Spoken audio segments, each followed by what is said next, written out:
Hey everyone, Mr. Taylor here with your e-learning lesson for April the 22nd.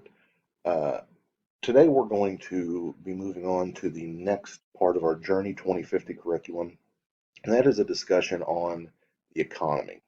Okay, and we're going to talk about the role that agriculture plays in the economy, which is a huge one, and we're going to talk about the role of economics when it comes to sustainability and how economics and the economy of a given community or a given nation uh, is a major part of that sustainability barrel that we talk about so much.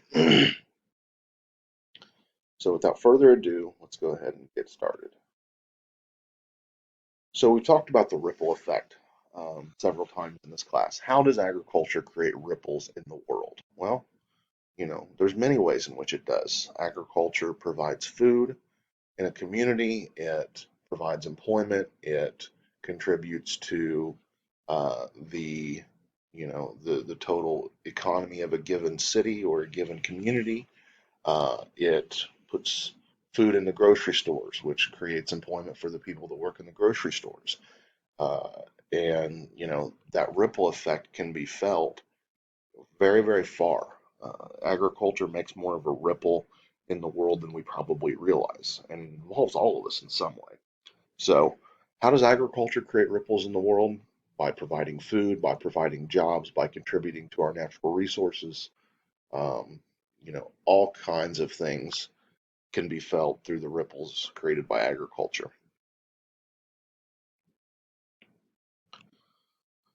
So, what impacts agriculture creating ripples in the industry? What are some things that impact agriculture uh, that could also create ripples? Well, we're seeing them right now. The COVID-19 pandemic is wreaking havoc economically, and farm prices are no different. They're not immune from that.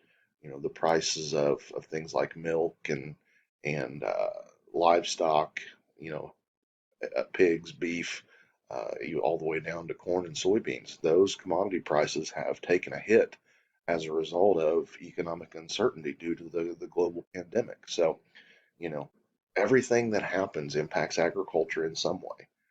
Um, right now we're seeing very, very low crude oil prices. That is contributing to agriculture. It's a good contribution because low crude oil prices mean that diesel fuel and gasoline are cheaper. That lowers our shipping and our freight costs. Um, but everything that happens impacts agriculture in some way. So there's all kinds of stuff that can impact agriculture. Demand for goods and also supply of those goods. So once again, I have a Journey 2050 video on YouTube that I want you to watch. I've linked on the Canvas assignment. So press pause on this video, hop over to Canvas and click that link on the Journey 2050 economy video. So press pause, do that, and then we'll come back and discuss. So as you watch there, some things I wanted you to consider. What is the foundation for an economy? What makes an economy? What is a market? And how does the increased wealth that comes from a strong market impact the community as a whole? Okay, so think about those three questions, and those three questions are actually a part of your Canvas e-learning assignment today.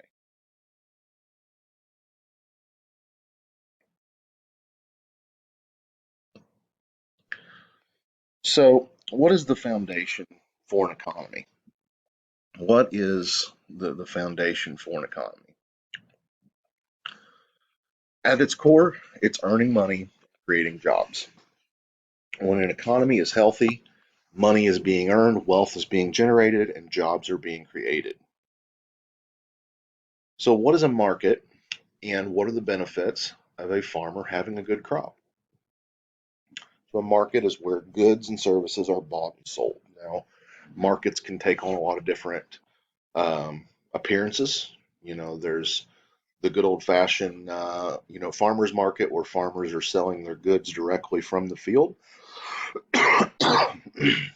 Perhaps more often, though, we purchase our goods, specifically our food goods, at a grocery store. Where you go and you don't get to, interact with the farmer that produced that food, but that food was produced on a farm. Um, and now, with modern day technology, maybe that market is online. You can actually purchase agricultural goods and food products uh, on an internet uh, market. So there's all kinds of places that you can buy those goods. We just refer to any place where goods or services are bought and sold as a market. So let's look at supply and demand. We've talked about supply and demand in here, but this is a good review. So what if milk was no longer served in school cafeterias? What would that mean for supply, demand, and market prices? Think about that. All of a sudden, we decide we're no longer going to serve milk in our school cafeterias. What's that going to do to our supply? Well, it's going to bring it up because all of a sudden, one of the major consumers of milk, our school cafeterias, is no longer there. That's going to create a larger supply of milk that's going undrank.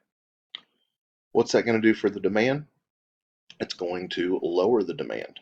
So when the supply is higher and the demand is lower, what does that do to our market price? It lowers it. So in that situation where we decide to no longer serve milk in school cafeterias, the supply of milk goes up, the demand for milk goes down, and the market price as a result goes down. Let's look at a similar scenario for eggs. What if a disease spread through most of the chicken farms, killing many hens that lay eggs? Let's talk about what that's going to do for our supply, our demand, and our market price. For our supply is going to go down. If that disease kills off many of the chickens that lay those eggs, we're by logic going to have fewer eggs. What's that going to do to our demand? Okay, our demands for eggs is going to be higher, our supply is going to be lower. What's that going to do to our market price? Well, it's going to result in an increase in market price because supply is lower, demand is the same or higher. That means your market price is going to be driven up. Let's look at a scenario with peaches. A late frost killed off more than half of the peach blossoms, decreasing harvest by 50%. So half of those peach blossoms that would have gone on to produce peaches were killed in a frost. So we have half the amount of peaches that we would have had. So what's that mean for our supply? Obviously, it means our supply is going to be lower. Demand is going to be the same, if not higher. So what's that mean for market price? Same as last time when we talked about the eggs. It's going to result in market price going up. So let's stop here for right now. There are a series of questions on Canvas that I want you to answer. That will serve as your e-learning assignment for today. Otherwise, let me know if you have any questions, and I will talk to you all on Friday. Thanks and have a great day.